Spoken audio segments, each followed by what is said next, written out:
Iya lah Pak, setidaknya menghilang yang tegang kan Pak. Kalau ibu-ibu memang kan yang tegang-tegang bukan Ibu? Iya. Saya kembalikan kepada yang membawa materi. Silakan. Oke, terima kasih Bu Yana. Bapak Ibu sudah kembali karena bisa tertawa semuanya, bisa tidak ngantuk. Berarti kita lanjutkan. Tadi saya sampaikan untuk budidaya tanaman padi kita menerapkan panca usaha tani dan telah kita lewati tadi pengelolaan lahan. Terus yang kedua pengendalian hama penyakit, tapi tidak berhutan tadi seharusnya pengendalian penyakit itu di tahapan yang terakhir. Tapi kita tadi sampaikan di depan karena dari hasil lapangan supaya Bapak Ibu masih ingat apa yang kita lihat semuanya. Oke, kita lanjutkan tahapan yang ketiga, yaitu yang seharusnya ini tahapan yang kedua, yaitu pemilihan varietas. Pemilihan varietas benih padi itu sangat menentukan kalau hasil akan diproduksi. Bapak Ibu, kita mengenal ada namanya varietas unggul lokal, terus ada juga varietas unggul nasional. Unggul lokal berarti benih yang ada di tempat kita. Unggul dalam arti di sini mungkin Bapak Ibu bisa ada menjelaskan satunya. Unggul, varietas unggul lokal berarti yang varietas yang ada di tempat kita tapi mempunyai kelebihan apa gitu.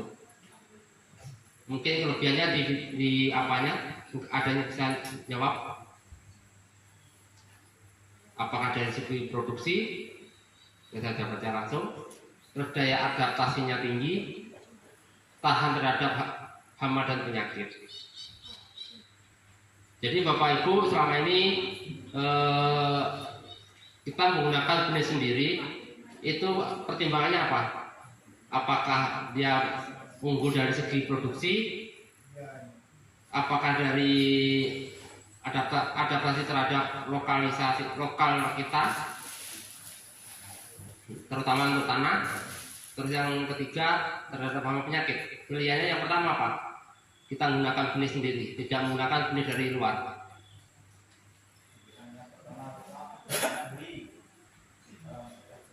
Oke, tidak beli. Terus yang kedua?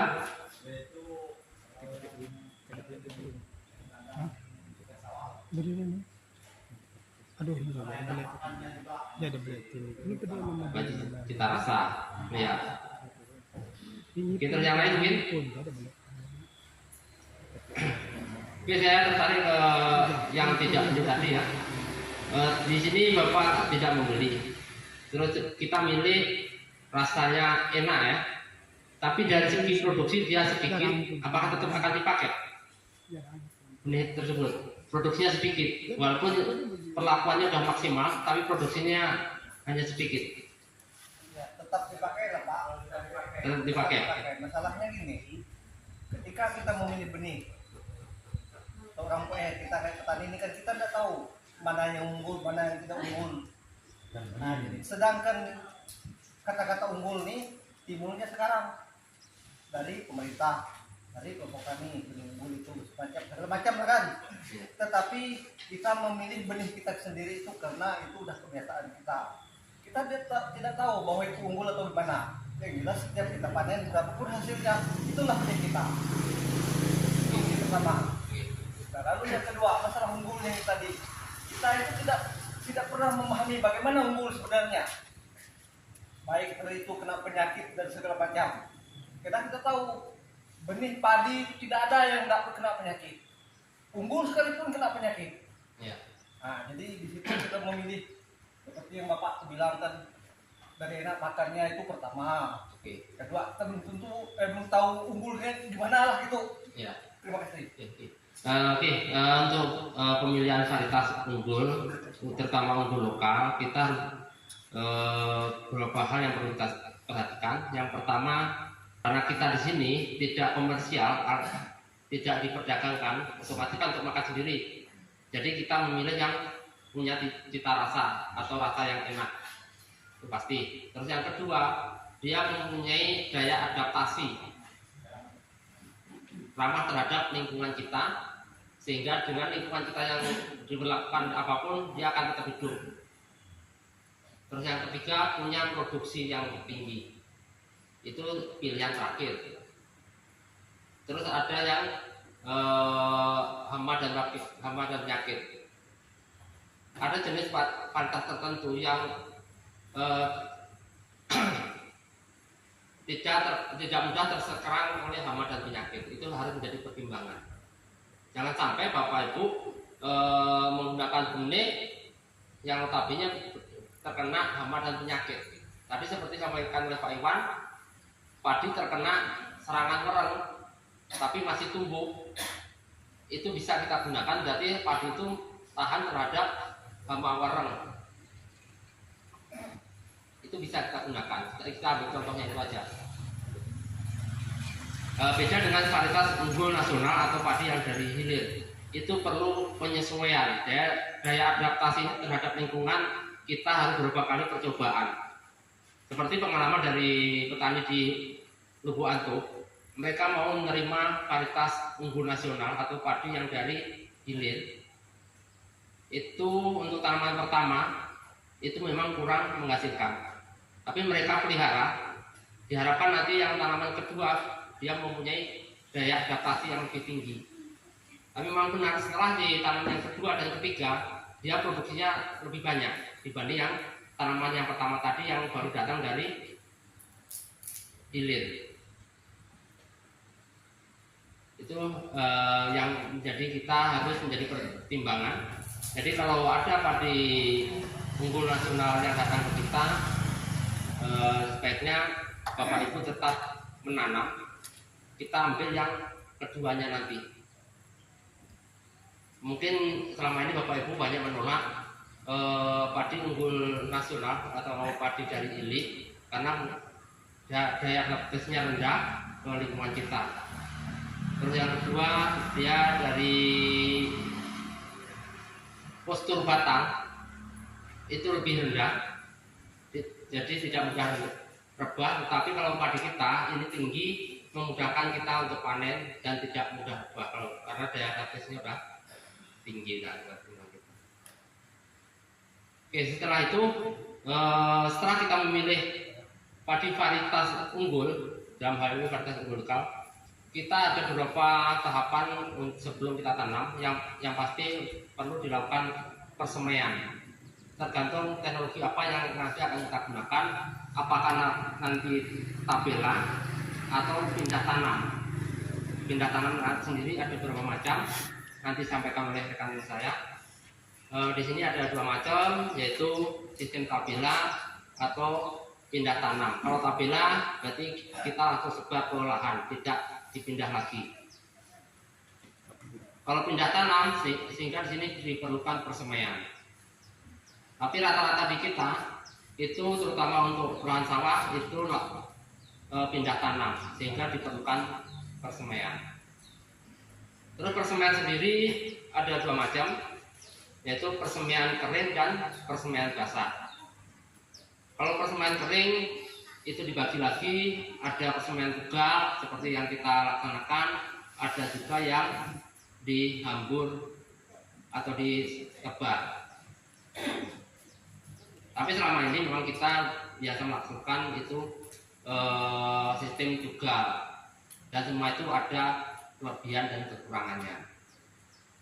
Untuk kekurangannya, keseragaman bibit yang dihasilkan dari benih tersebut itu tidak seragam kalau untuk sistem tugal, karena untuk yang di tengah itu rata-rata kecil, ya Bu ya, terus yang di pinggir besar. kelebihannya kemudian kita mencabutnya, karena dalam satu rumpun kita cabut ikut semua, waktunya lebih cepat. Tapi waktu untuk tabur kering itu pertama kita perlu pengolahan lahan,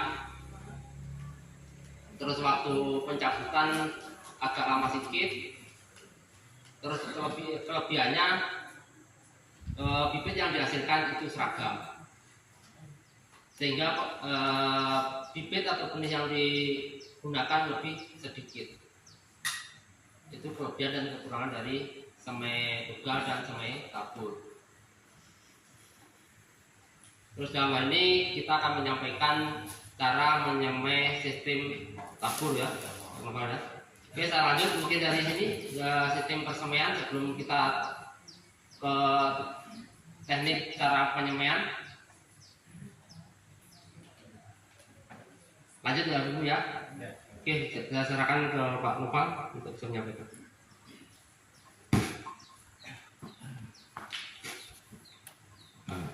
Bu, Pak, izin berdiri, Pak. Selamat siang semua ya. Sebelumnya izin perkenalkan diri, Pak. Saya Noval. Saya baru, Pak, di sini baru sekitar 6 bulanan. Sebelumnya saya dari Pontianak dan bergabung di dinas juga baru. Alhamdulillahnya ada rezekinya di sini. Jadi terima kasih atas kesempatan yang sudah diberikan. Sebelumnya saya pengen tahu, Pak, Bu, sistem di sini penyemaian padinya tuh gimana? Ada nggak yang mau cerita dari awal semai itu seperti apa? Biar kita ada tukar pikiran gitu. Boleh, Pak, salah satu menceritakan lah? Baik, Pak, saya Ya, silakan. memang kalau sistem ladang di sini kan dia ladang lokal, jadi hanya kalau kita tentukan sifatnya lokal gitu. Tentu kalau dari pertama-tama itu kalau kita di persemaian ya, persemaian itu padinya lokal. Arti kalau padi yang disemai itu adalah kalau orang sini bilang padi payak gitu. Jadi padi payak, dia tentu dari pembersihannya tuh, pembersihan, kemudian ya ditugal lah, tugal. Setelah dia ya memang dirawat lah gitu sampai hidup, kemudian ya tentu sudah ada lahan yang disediakan seperti yang kita lihat tadi, baru ada pemindahan gitu. Di pemindahan tuh bahasa kami di sini nyalur.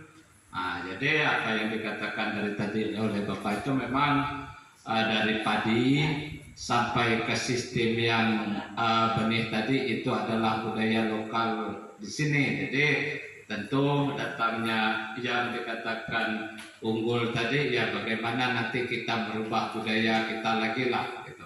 Jadi tidak ada yang termasuk panjang katanya. Jadi setelah dibersih, ditugal, kemudian dicabut, baru dipisah-pisahkan ya baru ditentukan berapa apanya itu ya yang harus ditancap. Dan memang biasanya di sini kalau airnya dalam ya tancapnya ke dalam ya, jadi tidak harus tancap dia 5 cm ya robohlah dia kena di atas. Jadi kalau dia dalam ya tancapnya ke dalam juga, padahal tidak pasti dia, tidak seperti buka lahan sawah yang jadi karena biasa musim hujan tergenang air gitu.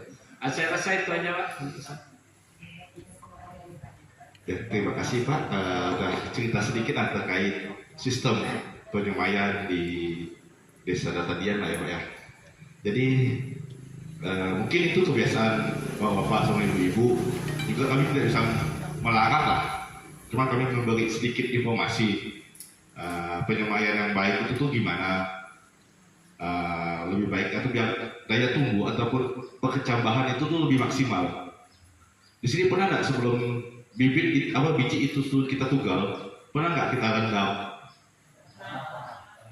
Itu direndam dengan campuran apa ya? Air garam saja. Saya izin jalan, Pak. Jadi alangkah lebih memang sebelum bagus direndam dengan air garam untuk mencegah dia tahan penyakit saat tanaman padi itu tuh tumbuh. Alangkah lebih baiknya coba kita tambahkan ZPT. ZPT ini sebagai perangsang biar kecambahannya itu serempak. Jadi pastinya saat kita pugal, kita misalkan mukal 10 biji, apakah 10 biji itu berkecambah semua atau enggak? Nah, saya pernah nyoba, kita pakai perangsang, itu seperti ZPT namanya. Tidak perlu kita beli ke toko pertanian, kita buat sendiri juga bisa. Kita menggunakan lautan bambu, gabung bambu. Nah, jadi nanti kita ada prakteknya. Itu kandungan di gabung bambu itu tuh ada oksin, sitoginin, giberelin. Jadi penggunaannya tuh itu untuk memperangsang daya tumbuh biar serempak. Jadi lebih hemat benih depannya. Jadi selain itu juga setelah kita pindah setelah semai itu udah cukup umur dipindahkan ke ladang, itu umur berapa?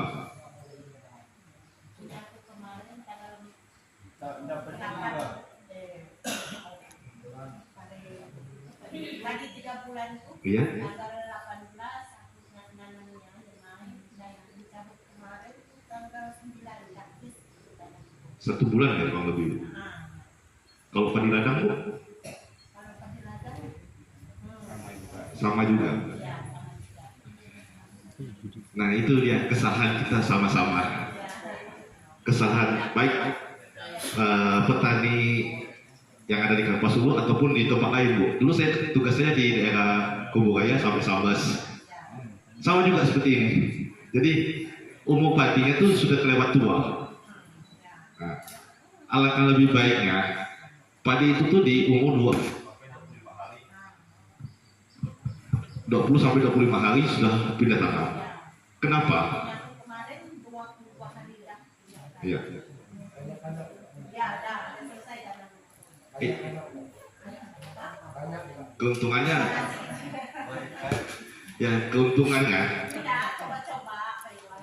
Ada yang tahu nggak keuntungannya kenapa kita harus di umur 20 sampai 25 hari setelah semai kita harus pindah tanam? Yaitu pertama jumlah anakannya bisa lebih banyak. Yang kedua, padi itu tidak stres Bu. Terkadang kan kita menanam padi ini kan padi kuning nih. Kalau kita nanam nanti di umur 20 sampai 25 hari setelah semai kita tanam langsung, itu kecil kemungkinan padi itu stres.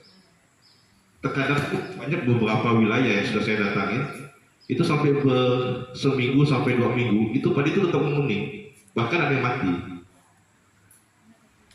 Lalu sebelum pindah tanam, ada nggak direndam dulu akarnya, akar padi, akar semaian padinya? Nggak ada ya. Nah itu dia. Alangkah lebih baiknya kita rendam fungisida Bu. Fungisida itu untuk mencegah busuk batang. Fungisida itu ya bisa nanti dengan Pak Iwan yang memberi informasi terkait fungisida apa sih yang cocok untuk digunakan secara alami. Soal kalau saya sih tahunya yang kimia Bu. Jadi penyebab busuk batang juga bisa dari usia dini. Bisa busuk, bisa banyak hama juga. Jadi lebih baiknya ya memang dari awal kita semai sebelum pengolahan lahan tuh kita dalam melakukan penyemaian. Itu lebih baiknya. Ada nggak yang di sini pengalaman penyemaian itu tuh gimana gitu, biar kita bisa diskusi Bu. Kami juga melakukan penanaman padi Bu di Sukamaju dengan cara tabela, tabur benih langsung. Jadi bibit itu tidak disemai, jadi langsung ditabur ke lahan. Jadi manfaatnya tuh pertama tuh kami banyak mendapat di umur 21 hari setelah tabur itu udah pecah anakan, udah ada 2 sampai 3 anakan. Jadi kalau memang bisa kita gunakan di sini kan kita coba sama-sama nanti ke depannya. Kalau di saat penyemaian menggunakan sejenis bukadan atau gimana Bu? Di sini Bapak Ibu? Jarang ya? Langsung ya Pak ya? Dengan ada juga yang secara tabur itu tergantung dari lahan.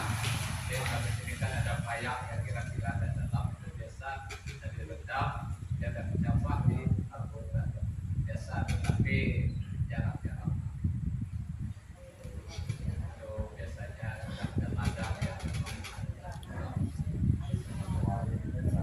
Ya lebih baiknya sih memang kenapa saya menyarankan ada penggunaan sejenis bukadan itu. Yang pertama untuk biar benih padi kita tidak dimakan oleh, kalau bahasa kami itu sok-sok kayak ngomong apa anjing tanah kan kata bahasa sini bilang. Ya sini saja anjing tanah. Oh, yang pasukan dari bawah tanah. Ya. Nah, karena pengalaman saya di lapangan tuh terkadang mereka ngeluhnya benih tidak tumbuh, padahal salahnya tuh salah di penyemaian. Kita melihat bahwa adanya sejenis anjing tanah yang menyerang benih padi kita.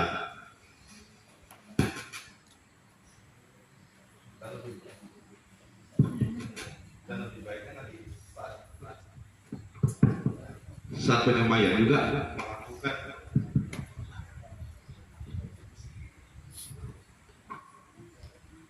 udah harus melakukan perawatan sebelumnya, dari perawatan penyemprotan seperti insek bunginya sudah harus digunakan lah, agar bibit ataupun yang benih padi itu tuh saat kita tanam itu sehat seperti itu. Ada lagi nggak Pak?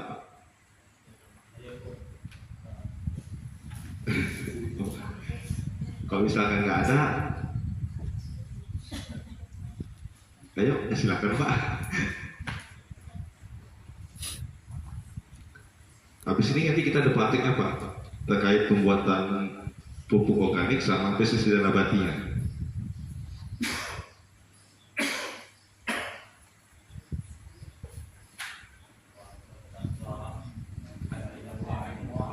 Ini semayan di lahan basah Bapak Ibu.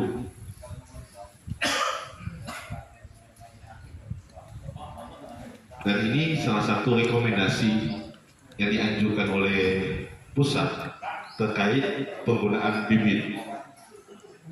Jadi lebih hemat bibit terutama untuk lahan. Jadi kan penggunaan satu lubang tanam itu kan maksimal tuh 3 bibit per rumput. Jadi lebih hemat. Jadi kita mengharapkan dari jumlah anakan di situ.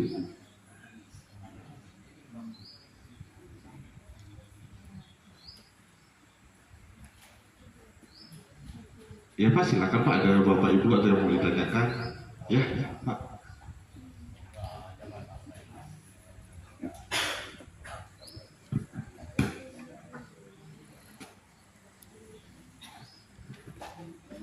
Terima kasih, maaf ya saya harus pakai mic supaya semuanya lebih jelas karena suara saya agak suara dalam gitu. Ini hanya tentang pembibitan atau persemaian gitu. Di kebiasaan kita ini secara tradisi pada umumnya berladang berpindah tempat, dan begitu juga yang sifatnya sawah gitu, seperti itu, sawah lokal.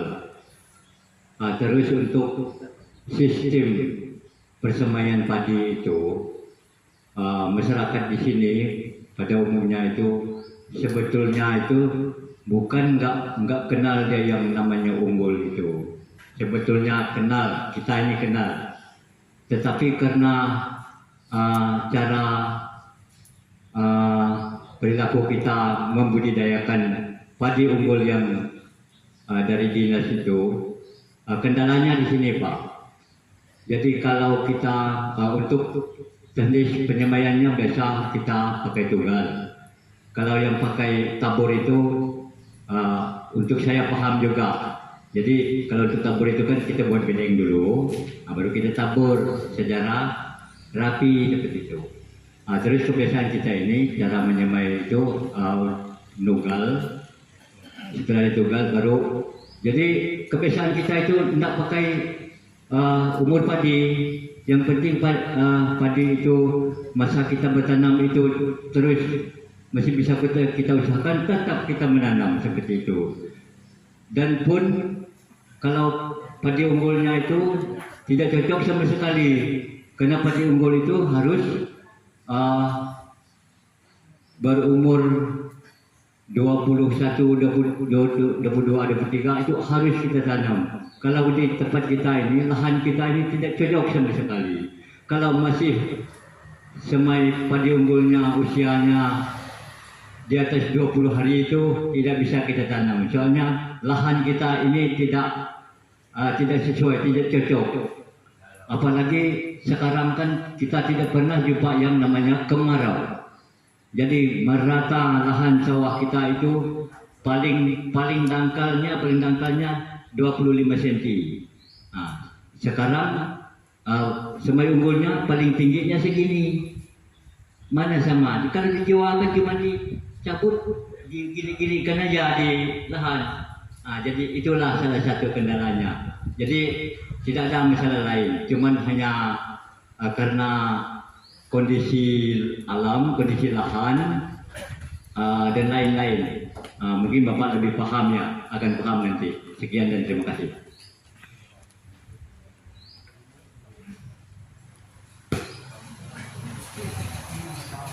Ya, berarti kan permasalahannya saya ambil garis besarnya Pak ya.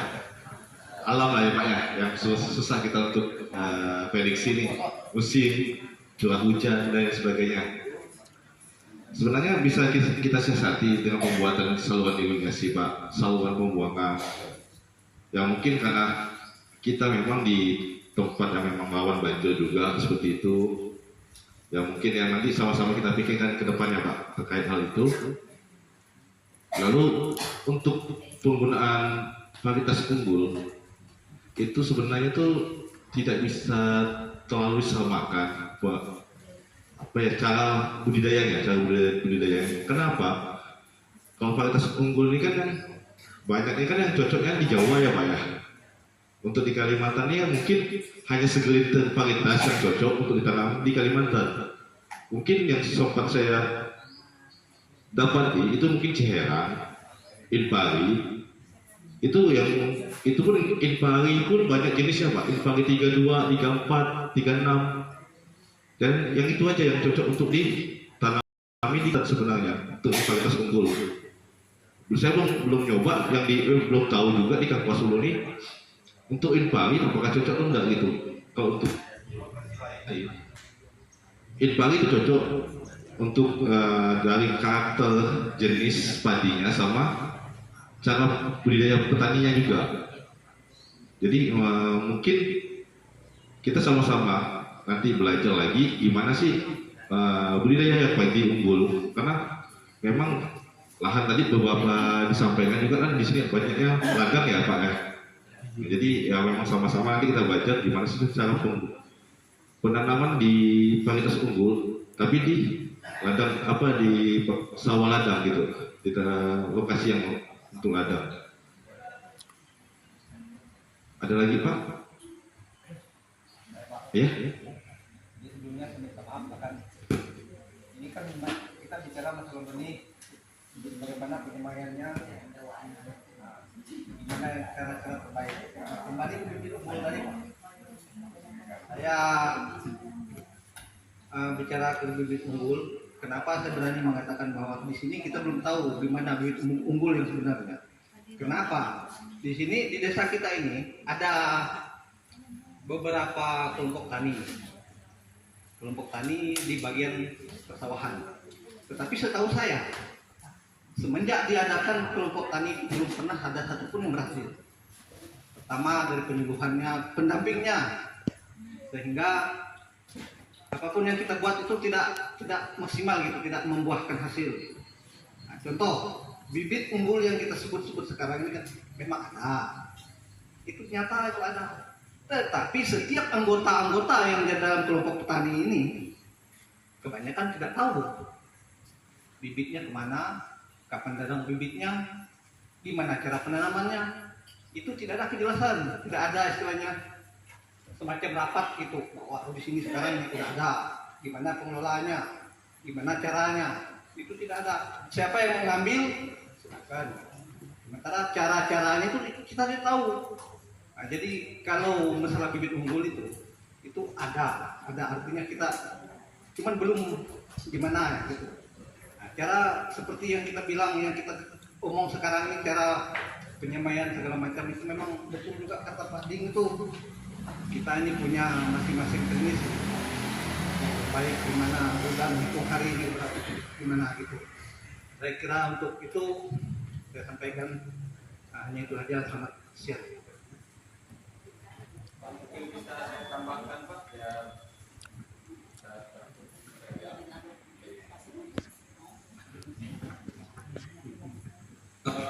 Baik Bapak Ibu, jadi Artinya dalam hal seperti ini kita tidak bisa menyalahkan satu sama lain, tetapi mari kita lihat itu ke depan. Artinya kita membicarakan tentang bibit unggul, tentu dalam hal demikian tentu tentang perlakuannya juga. Apakah kita ini sudah bisa sama dengan bahasa bibitnya itu juga atau tidak? Artinya kita pun harus unggul, dan memang apa yang sudah dipaparkan tadi kita lihat di alokasi kita membuat tadi sawah. Artinya kalau bibit unggul itu nanti baru kita dengar dari penjelasannya apakah bibit itu bisa kita buat di ladang atau di lahan kering atau memang harus dipercetakan sawah. Nah, karena percetakan sawah kita yang sudah ada dari dulu itu adalah tanda hujan memang. Tetapi seyogianya juga memang untuk selama ini memang belum ada yang menunjukkan bahwa ada hasil.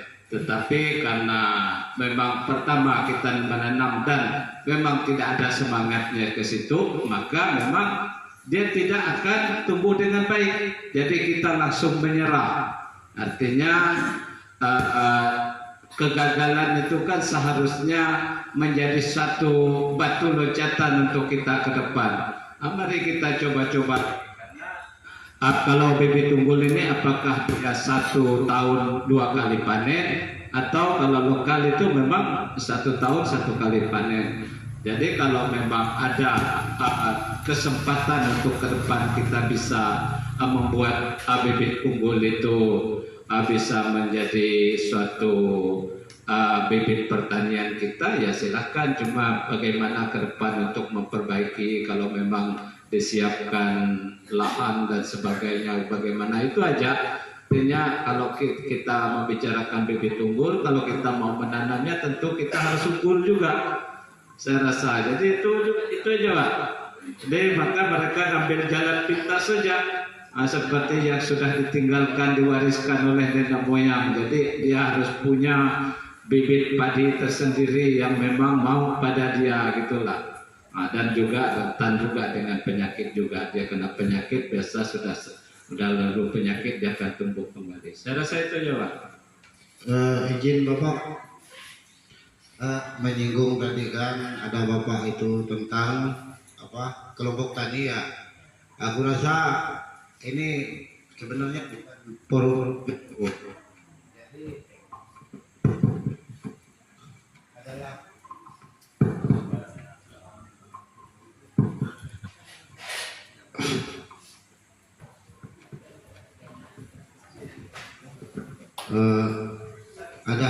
adalah hal yang sangat kurang bijak lah kalau kita menyalahkan apakah itu penyuluhannya, apakah itu ketua kelompok taninya atau gimana.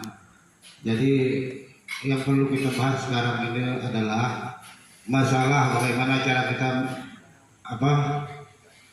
mengatasi masalah pada tanaman kita, terutama padi atau yang lainnya. Jadi nanti kita untuk masalah yang tadi ada forumnya. Jadi seperti itu. Terima kasih.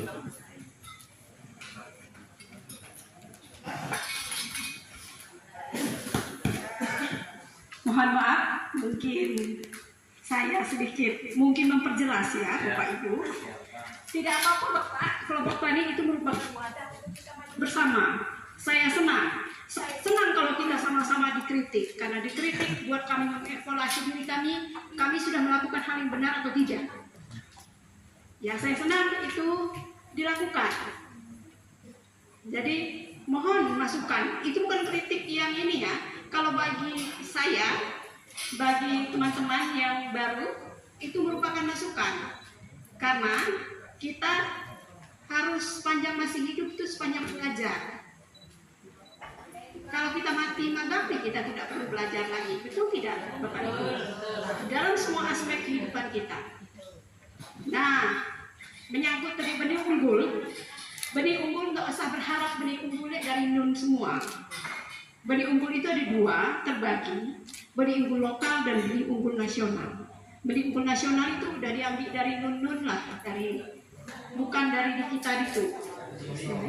Kita bisa membuat benih lokal, benih unggul lokal yang memang sudah beradaptasi dengan kita.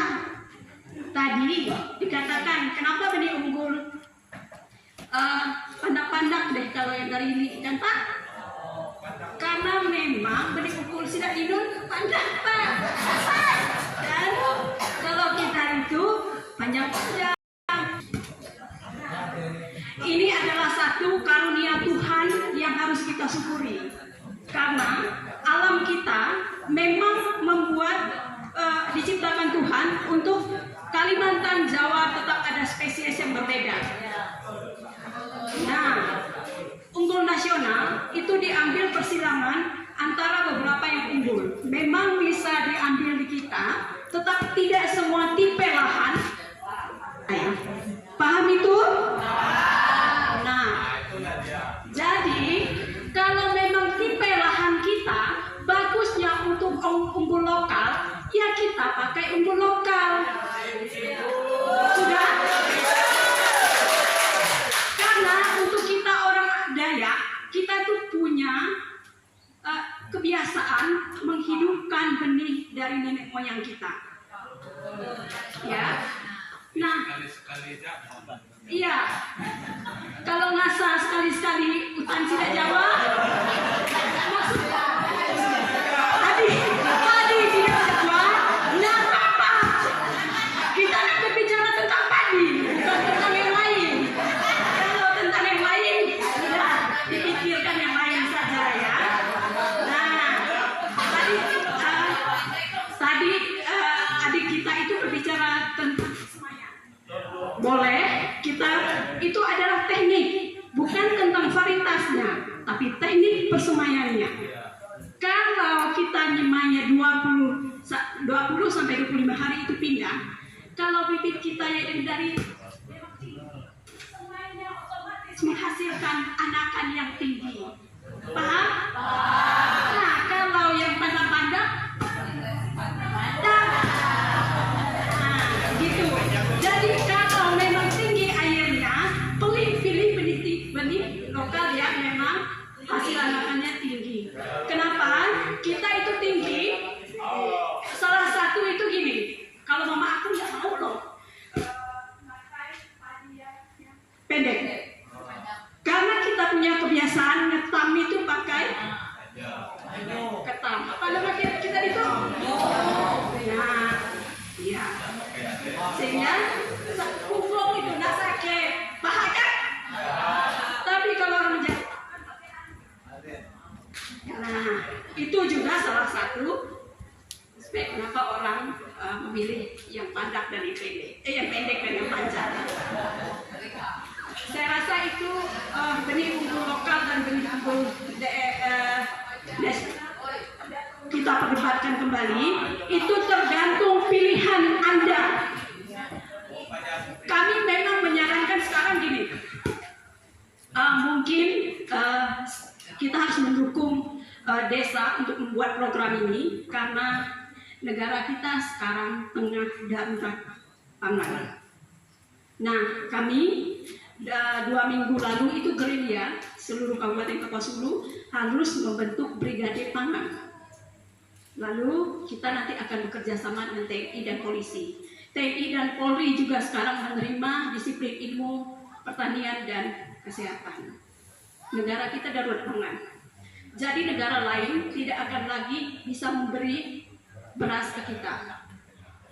Nah, jadi kita sendiri dengan cara ini. Kalau memang sudahlah untuk produksi misal untuk lumbung pangannya setidak-tidaknya minimal lumbung pangan keluarga kita, lumbung pangan masyarakat kita. Kalau kita semuanya masing-masing rumah tangga punya lumbung pangan sendiri, ketersediaan pangan, otomatis kita aman. Ya, karena salah satu membuat negara ini tidak aman kalau kita tidak kenyang. Benar?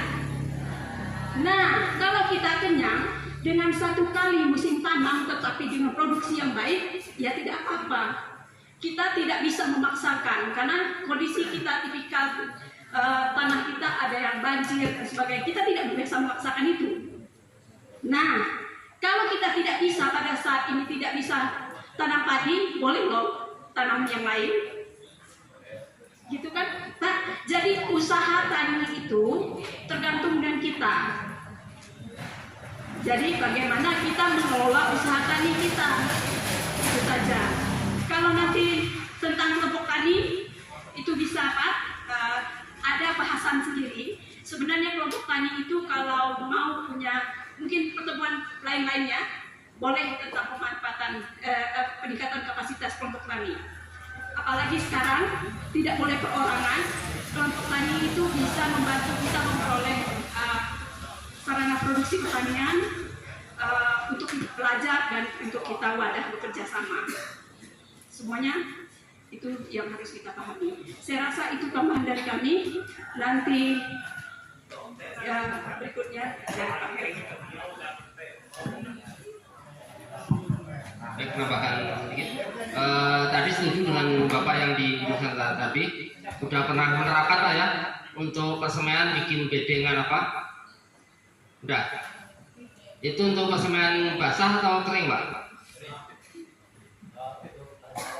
Lahan sawah, enggak persemaiannya sendiri, persemaian basah atau kering. Kalau yang basah berarti kan ada air nih tempat persemaiannya. Tapi kalau persemaian kering itu di tanah kering, tapi persemaiannya pakai tabur.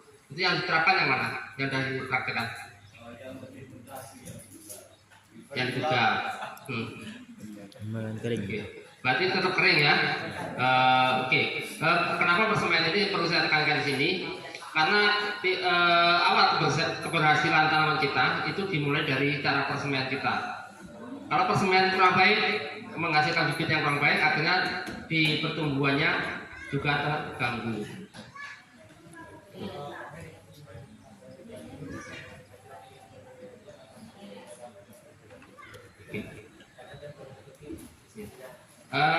Tadi Bapak sampaikan bikin persemaian bedengan Pak ya, otomatis olah tanah atau tanpa olah tanah?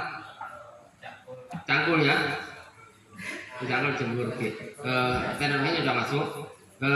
Sedikit saya tambahkan, kalau itu saya mengharapkan kalau bisa nanti itu dipakai semai tabur dan tidak perlu cangkul Pak, hanya dibentuk bedengan supaya apa? Air tidak mudah masuk ke persemaian. Kita tabur, terus kita tutup pakai tanah tipis. Kalau ada memang itu pupuk organik padat, kita taburkan di atasnya, terus kita tutup daun untuk menjaga kelembapan. Insya Allah nanti hasil persemaian baik seperti apa yang kita harapkan. Umur 25 hari bisa pindah tanam. Kalau padi lokal pertumbuhannya cukup tinggi. Jadi untuk lahan basah tadi yang terendam 20 sampai 25 cm, bibit yang umur 25 hari bisa ditanam. Itu beda dengan semai yang tugal di umur 25 hari mungkin masih ngejar di ketinggian sekitar 25 cm gitu. Kalau yang tugal, jadi kita ngejar yang 30 cm ke atas, umurnya otomatis di atas 30 hari. Sementara untuk padi efektif untuk membentuk anakan itu padi di bawah umur 25 hari di persemaian. Lebih baik di bawah 25 hari sudah ditanam, sehingga nanti anakan setelah kita pindah akan tercapai anakan cukup banyak. Satu lagi saya tekankan, mudah-mudahan Bapak Ibu bisa melaksanakan semaian tabur kering itu lebih mudah dibanding yang tugal, karena kelebihannya cukup banyak. Pertama, tenaga kerja kita tidak terlalu cukup, kita lahan kita bersihkan dari rumput, yang penting ada bentuk debunya, kita tabur benih padinya, kita tutup pakai kompos atau organik, baru kita tutup pakai daun untuk jaga kelembapannya, atau pakai terpal bisa. Itu nanti setelah itu baru kita buka setelah tumbuh. Insya Allah nanti pertumbuhannya bisa maksimal. Beda dengan yang kita tugal. Kalau di persemaian basah itu cukup ribet, karena nanti waktu kita nyabut kalau tidak ada air itu akan sulit dicabut. Tetap harus mengandalkan air waktu pencabutannya. Tapi kalau di lahan kering ini kita tidak perlu air, tetapi kalau ada air juga mudah mencabutnya. Di kering dia juga mudah untuk mencabut karena akar tidak terlalu masuk ke dalam di dalam tanah. Itu untuk cara persemaiannya. Untuk yang tadi saya sampaikan varietas, karena lahannya dalam bisa kita gunakan varietas unggul lokal yang punya adaptasi yang cukup tinggi di lingkungan kita. Berarti kita ngambil dari tempat kita sendiri. Terus perlakuan yang lain di persemaian yang pasti juga perlu adanya pemupukan. Mungkin selama ini Bapak Ibu penerapan persemaian di buku atau enggak? Ada buku ya, alhamdulillah ada buku ya. Bukunya apa? Ya betul dah. Tidak ada buku. Karena di persemaian itu memegang peranan penting karena menentukan kehidupan berikutnya. Sama dengan kita manusia, kalau di kecil kita makan kurang, nanti di dewasanya mungkin kurang produktif. Pertama tumbuh kerdil, kedua pola pikir kita juga terlambat. Kalau di padi nanti menghasilkan buah kayak apa itu kurang gitu. Nah ini tadi nyampaikan kurang gizi itu. Mungkin itu untuk persemaian, jadi ada dua, persemaian basah dan kering. Nanti perlakuannya beda-beda, apakah yang kering nanti tugal, tabur, kalau basah otomatis ditabur semua. Itu aja. Mungkin ada pertanyaan lagi?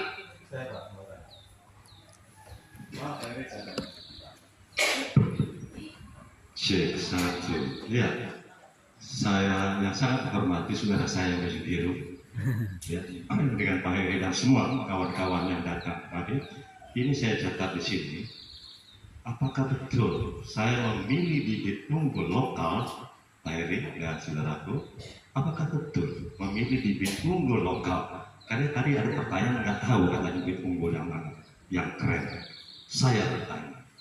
Saya melihat istri saya sebagai petani, dia memilih bibit unggul lokal, Pak Heri, saudaraku, yang berisi, yang tinggi, baru diambil dijemur ya Pak, direndam, Pak Iwan nih ilmunya direndam dengan garam dan apa tuh Pak? Nah, itu berapa hari direndam Pak? Saya bertanya tiga-tiga nih Pak, berapa hari Pak Iwan direndam? Ada sekian hari. Direndamnya berapa hari Pak? Jam, oke? Nah, yang saya mau tanyakan kepada saudara baju biru, bibit terendam dengan garam dan 20 hari sampai 25 hari harus kita pindah. Itu pindah langsung karena di catatan saya ini mungkin terlalu cepat. Alangkah baiknya direndam lagi dengan selama berapa hari. Betul kan? Jadi mengerti pertanyaan saya ya, Pak Iwan, Pak Baju Biru, Pak Menteri, terima kasih. Pemilihan bibit unggul. Oke, saya jawab. Untuk pemilihan bibit unggul lokal, seperti sampaikan Bapak tadi, kita memilihnya dari padi yang bernas, otomatis yang berisi dan tidak terganggu oleh penyakit. kalau kita mau milih atau bikin benih sendiri. Yang benar cari yang benar. Itu sudah baik dari mulai tadi. Dan usahakan kalau di situ memang ada beberapa varietas, karena kita sering nanam dalam satu lokasi itu ada beberapa varietas ya. Usahakan kita memilih tanaman yang akan kita jadikan benih itu minimal 2 meter dari batas dengan varietas lain. Jadi di situ tidak ada persilangan udah, jadi masih murni. Kita ambil yang di tengah. Jadi pengalaman Bapak untuk pengambilan tadi, apakah yang di pinggir atau di tengah? Yang isi. Ya. Ya, jadi itu secara teknis kita mengambil di bagian tengah yang berbatasan dengan varietas lain minimal itu 2 meter, sehingga di situ diharapkan kita masih memilih varietas yang masih murni, bukan hasil persilangan dari varietas yang di sebelahnya tadi. Gitu. Jadi nanti apa yang kita harapkan padi itu nanti hasilnya seperti induk yang waktu kita ngambil, tidak ada persilangan. Gitu. Terus untuk perendaman tadi dari Pak Iwan itu untuk pemilihan bibitnya Pak dari saya ya. Untuk Pak Iwan mungkin bisa menyampaikan lanjut.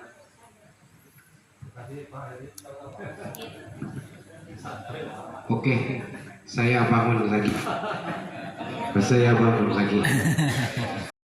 Bapak Ibu, saya membantu.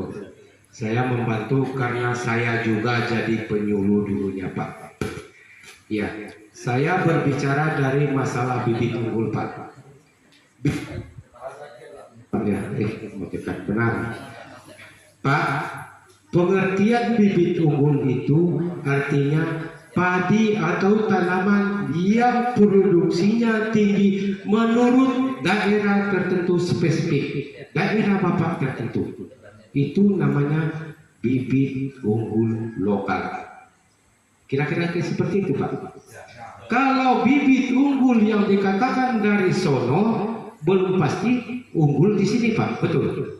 Ya, saya beri pemahaman. Sebenarnya saya membantu Pak. Saya tahun 93 jadi penyuluh juga Pak. Nah, sekarang Pak, saya, Bapak, Anda, kita semua tidak ada yang benar, tidak ada yang salah. Kita meluruskan. Pak, kalau Bapak teknis mengambilnya masalah benih di lahan, mau di tengah, mau di tepi, itu persyaratan seleksi benih Pak. Akan tetapi kalau Bapak mengambil benih padi yang beranas, sehat, itu teknis pengambilan benih unggul untuk kita secara tradisional lokal Pak. Menurut nenek moyang kita Pak. Dan itu dianggap sehat. Tetapi kalau benih unggul yang nasional itu banyak perlakuan Pak. Dia harus 7 persilangan F1. Nah itu unggulnya nasional Pak. Kira-kira seperti itu berasa Pak ya. Nah masalah unggul nasional kita terapkan di sini belum pasti Pak bisa unggul. Kenapa? Dia lahan pertama Pak ya. Kedua penyesuaian. Ketiganya kita teknologinya Pak.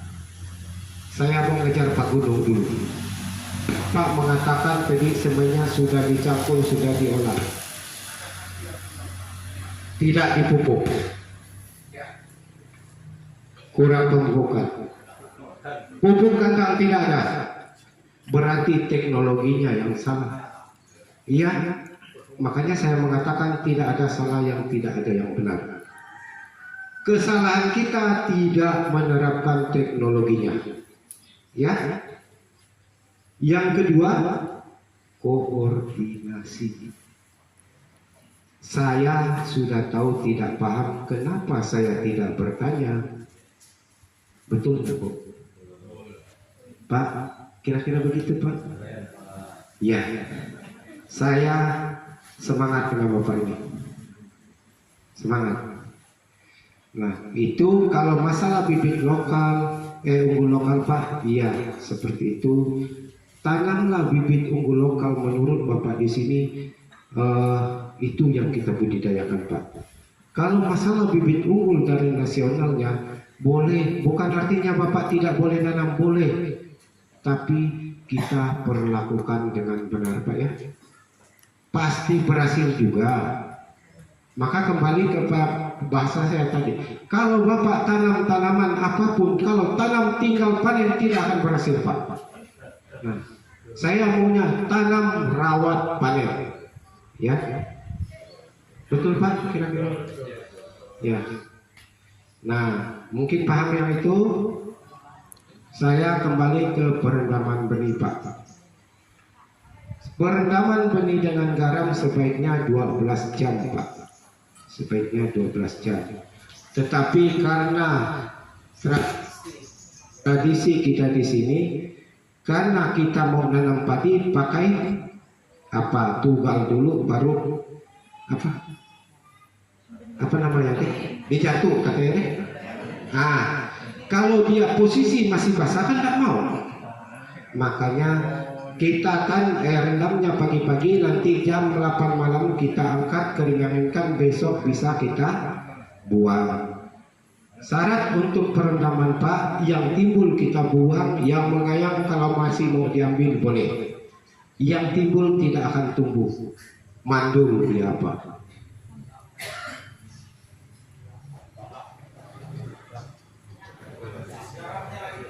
Apa?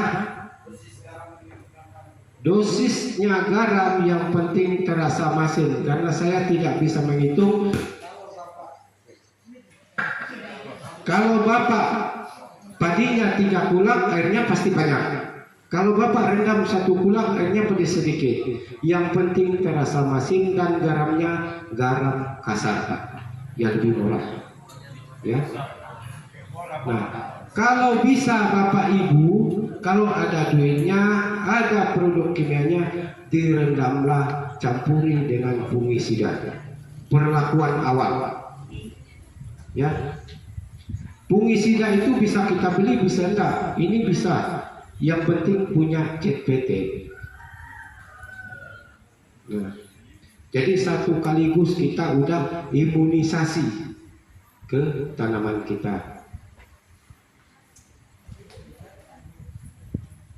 Itu sudah terjawab. Apalagi Pak? Terima kasih. Ada yang belum kah? Masih nih Pak. Hah? Sebaiknya direndam lagi dengan selama berapa hari? Kan dicabut Pak. Oh ya. Oh, udah dicabut, kita cabut, kita ikat, kita rendam. Ya. Biasanya kita seperti itu. Kadang rendamnya 2-3 hari Pak ya. Ya, sebaiknya Pak, apabila tanaman sudah dicabut, kita langsung tanam Pak. Ya. Nah, lalu ada masukan satu Pak. Biasanya saya turun ke lapangan, cabut padi, bukan cabut punya saya Bu. Nah, nggak usah ngantuk Bu, dengan saya kan. Ibu, cabut padi, disunat lagi, digunting bulunya. Itu jangan Pak Bu. Nanti dia infeksi, stagnasi tanamannya, sakit ya. Seharusnya setelah dicabut bulunya nggak usah digunting Bu. Nah, hah? Iya, oh iya betul Pak. Kalau malam, ya. Kalau Bapak sesuai dengan saya, kalau dengan saya nggak ngantuk Pak. Nah, pemotongan daun Pak bukan sembarang. Di mana tunas tengah, disitulah batas pemotongan. Bukan semau hati Pak. Kan ada tunas tengah. Di mana ujung tunas tengah, disitulah batas potongannya. Kalau kita di sini tak mau masa bodoh, pes. Ya, akhirnya pertumbuhannya terhambat, seminggu masih hijau, masih kuning. Ya. Nah, sebenarnya padi itu bagusnya dari umur 17 Pak Ibu. Kenapa tadi ada perbedaan pendapat kita, umur segini kok pendek, umur segini di lokal tinggi? Karena perlakuan kita Pak. 17 hari kalau saya nyemai Pak, itu 30 cm lebih. Mungkin saya berbagi Pak. Begini Pak, saya semai tabur. Saking malasnya saya ambil paranet Pak.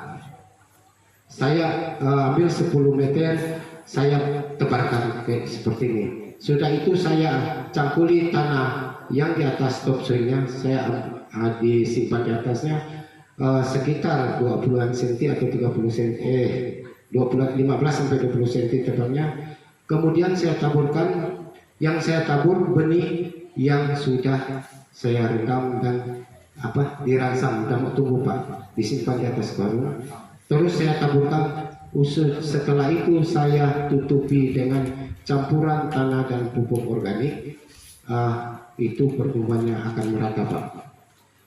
Keuntungannya Pak, pada saat mencabut enggak mati-mati, tinggal diangkat ya, minjam Bu. Paranetnya diangkat. Seberapa Bapak mau banyaknya angkat. Tinggal ambil cuci, selesai urusan. Enggak cabut lagi, kita mati-mati lagi.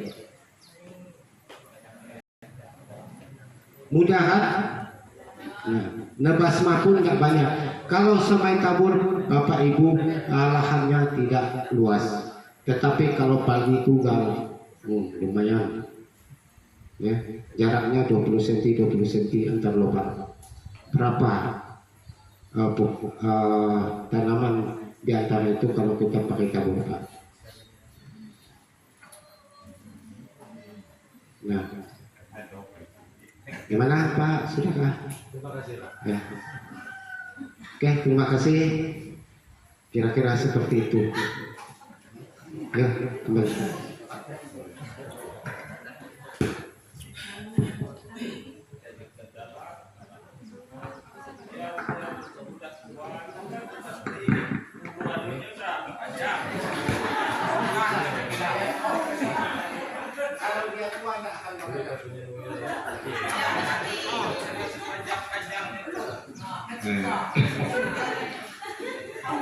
Ya mungkin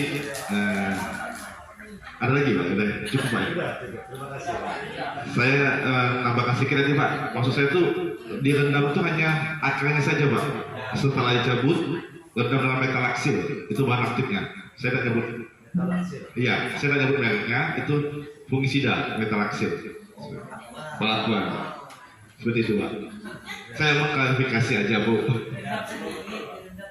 Iya. Mungkin sampai segitu penyampaian terkait penyemaian benih. Nanti kurang lebihnya di lapangan saja lah Pak ya Bu, saat ada penyuluhnya nanti. Sama kita juga akan mungkin ada suatu waktu juga berkunjung. Jadi pesan saya jangan berhenti mencoba. Selaku petani, saya juga dulu petani Pak, tapi petani sayur. Jadi jangan berhenti mencoba. Apapun yang kita lakukan, walaupun gagal, kita coba lagi.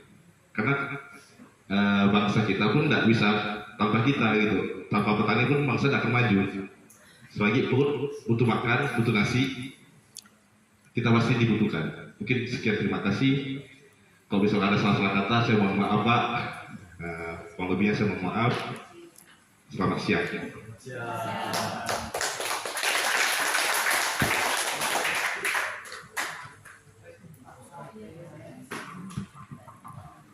Materi kita selanjutnya itu dengan metode penanaman itu mungkin jarwo saja, mungkin yang agak sebenarnya banyak itu, mau jarwo, hasto, ambu, sri, tanam benih langsung itu banyak sekali, tapi mungkin nanti secara singkat akan disampaikan oleh adik kita Andre. Untuk Andre kami persilakan. Baik, selamat siang menjelang sore. Adil Katalino, Bacuramin Kasaruga, Basengat Kak Jibata. Agak semangat Bapak Ibu. Cuman dah sore itu udah ngantuk. So, aku pun terkadang juga di sisi ya, jadi nah tidur segala. Jadi kita santai orang. Jadi materi aku nggak terlalu banyak menyinggung masalah teori ya. Jadi kita lebih ke santai-santai dulu gitu. Jadi perkenalan dulu Bapak Ibu. Nama aku Andre Dwi Nanda Putra. Jadi asli dari Putus Bawah, lahir di Kaposulu.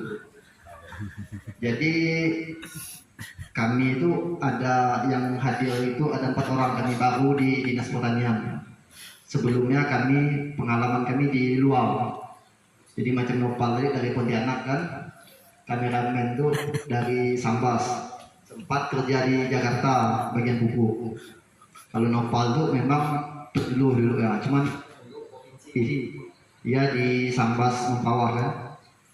Terus untuk Nelly juga kawan kami satu angkatan yang cewek itu, dia di BPN Pertanahan. Jadi kalau ilmu kami itu beda-beda. Kalau aku Kediri dari sawit Bu. Jadi 11 tahun aku di sawit, merantau di Bengkayang Sambas. Jadi untuk pertanian memang kami baru bergabung di dinas kurang lebih 8 bulan habis lebaran kemarin.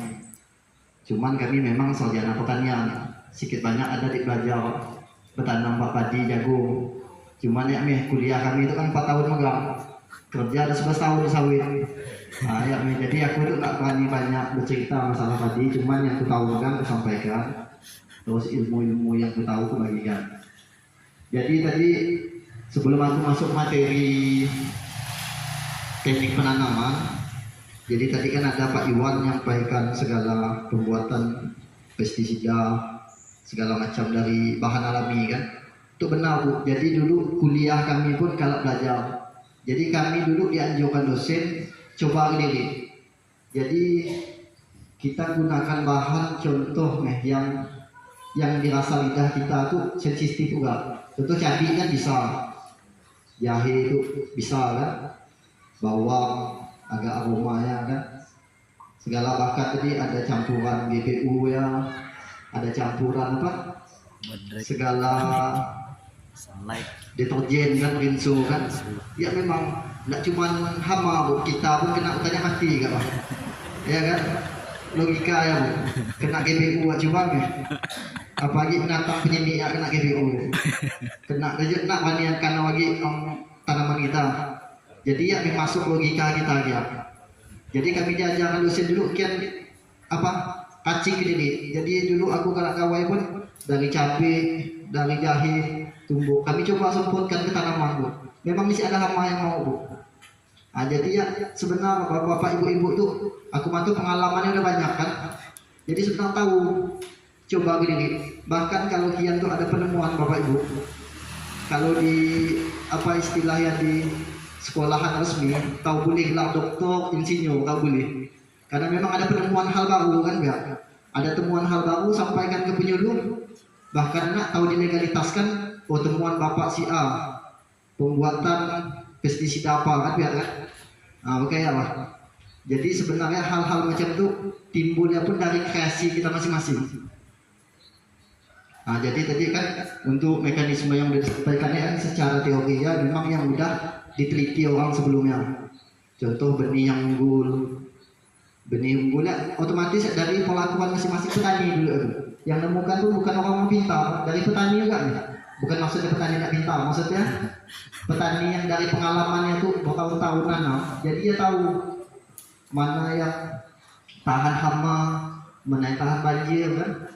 Tiba di apa tanam berulang-ulang kan, akhirnya ketemu ya untuk benih baik dikoordinasikan dengan dinas terkait dengan pemerintah, akhirnya dibuat legalitas ya, diteliti mahasiswa yang lagi kuliah teliti, upaya tahu jadi benih unggul, akhirnya ya diperjualbelikan. Sebenarnya sumber semuanya dari kita di lapangan, jadi bukan berarti ya teknologi yang timbulnya tok-tokan timbul pihak ya pasti dari pengalaman bapak petani semua pihak. Oke, ya untuk buka jadi Itu metode tanam yang mau disampaikan itu tentang jarwo. Next Pak. Yang tanaman sudah. Jadi jarwo tuh jajar legowo, bahasa Jawa bukan Bu? Ya kan? Jadi jarwo, jajar legowo 21.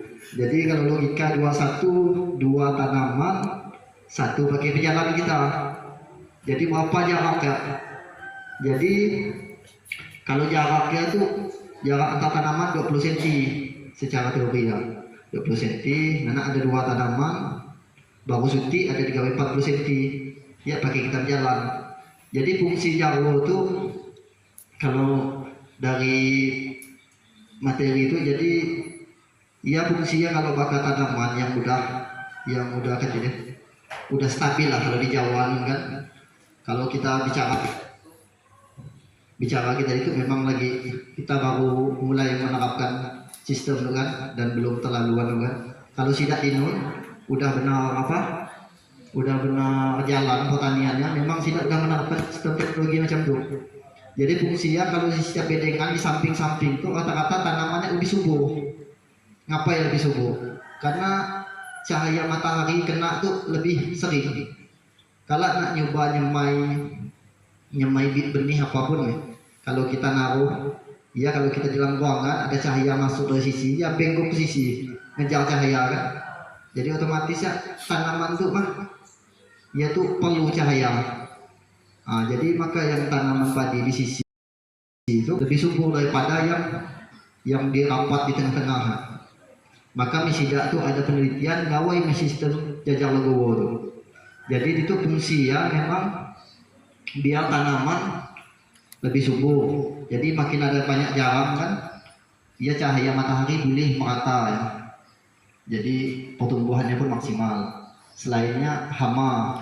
Kalau bakal tikus, kalau kita itu aku kurang tikus deh. Banyak deh. Cuma ada banyak bukan ular kali tikus. Jadi kalau di nun ya pakai menghambat hama penyakit. Jadi macam tikus ya, ia kurang mau kalau berjarak tanaman. Cuman kalau tanaman itu padat tuh orang nyaman di labuk. Tikus mantau kita udah bagaimana tuh kan, udah lagi kan. Maka kalau berjarak itu baik. Kalau menurut sistem jarwo itu kan, jadi penelitiannya itu fungsi ya. Terus ya ada yang 21 lanjut Pak. Ada yang 41 enggak? Itu yang 41 berarti ada 4 tanaman. Baru suti pakai pejalan kita. Baru tanaman lagi 4. Itu kan kalau dipantau coba lihat Pak. Balik Pak. Itu kan lurus Bu. Tanaman lurus. Jadi kita kalau mau nanam, tahu gak kita beli tali rapia kan, diurut panjang-panjang kan, mau nanam lurus gimana kan. Tahu gak kita nanam begitu isi gak mau satu, ya kan, tinggal tanam lurus. Jadi selain hutannya mempermudah kita berjalan, tiba manen apa tuh nggak silah tijak juga. Jadi nyaman kan, nyaman ada jalan kan. Karena kan aku mantau tadi ke lapangan kita pun nggak salah sistem dia. Ya kan, karena memang ada tradisi kita orang dulu pun pihak ya kan. Cuman kalau kita gawe lurus tuh nyaman juga kita tuh kasih manin tuh kata lurus.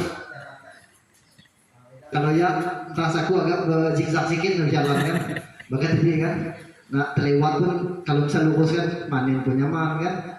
Nah bagaimana? Sebenarnya sistem-sistem itu ya evaluasi dari apa kebiasaan petani biasa nanam itu asalnya mungkinnya agak kurang enggak rasa posisi payah aku panen tuh payah mengendalikan gulma rumput-rumput, akhirnya digawai sistem begitu. Ya timbullah sistem-sistem macam tuh dari pengalaman bapak ibu semua sebenarnya. Cuma tanpa kita sadari biasanya. Kita tuh nggak sadar biasanya Pak. Contoh memang tuh yang disiapkan kak kita praktekkan anak tuh. Tuh sebenarnya ilmu-ilmu dari petani nggak sebelumnya. Cuman mungkin tuh udah dikenal orang banyak. Mungkin yang tadi aku ada kalau misal di dunia keilmuan, jadi sidak yang sekolah yang lagi kuliah khususnya di pertanian, peternakan apa semua kan, memang sidak berinovasi Pak, nyoba-nyoba kita, nyoba-nyoba campur tuh. Karena kami dulu udah kami jalankan hutannya. Kalau kami itu disuruh dosennya, jadi sebagian gawai campur untuk kan. Kita coba nak mantau tanaman apa hama ya, lagi nak datang dia. Nanti nak datang dia berarti efektif Pak. Tinggal kita mantau dosisnya berapa tadi yang disampaikan Pak Iwan tadi kan. Itu yang kita jalani itu udah hasil penelitian, memang udah berhasil. Nah, jadi ketika berinovasi bagi siapa tahu ada kami diundang dari pihak desa lagi menyampaikan materi kan. Mungkin ke depan Pak kami ada temuan baru Pak, pakai ngusir tikus, pakai apa? Pakai tebak mengulang sawah dia. Ya kan? Karena kalau secara siklus apa musuh alami yang makan tikus itu sawah Pak. Karena kami dulu di sawit, aku agak nyimpang sedikit dulu. Jadi kami di sawit dulu pun dia. Jadi kalau ulang sawah itu anak sampai dibunuh. Jadi kalau karyawan aku dibunuh ulang sawah itu ditingkau pakai kantor atau diberi surat peringatan. Cuman hutannya mahal ulang sawah, nyaman ke laut Bu. Ayah kalau emak ya Pak. Nah, aku tuh di Bengkayang Pak, di Nun rata-rata daya akhir kan. Aja pernah hobi makan ikannya, ya pun mahal, kan 50 kilo. Yang dari sana lebih Pak. Terus saya atur malah. Nah, jadi akhirnya siklus ya. Jadi segala ular termasuk musuh alami dari tikus. Ular terus elang, burung hantu, tidak ya segala apa burung gagak Pak yang merah hitam. Ya sebenarnya kalau ada bisa ditembak Pak. Iya pakai nyaga kita Pak. Cuman di ular bisa apa di bisa laut kan. Tahu kan ini. Mungkin ya makanya aku nak banyak lebar masalah teori itu pun secara teori tuh digigak di YouTube pun nyangka kalau nggak belajar masalah teori itu banyak kan. Kita tuh lebih ke istilahnya yang kita alami langsung, yang kita jalani karena memang permasalahan lapangan tuh tidak sejalan dengan teori biasa. Biasa teori yang mengatakan ini itu di lapangan tidak mesti pakai ya. Jadi memang kita perlu ilmu asli kita di lapangan Pak. Iya ilmu yang paling baik. Mungkin ya pegang dari aku untuk mempersingkat waktu.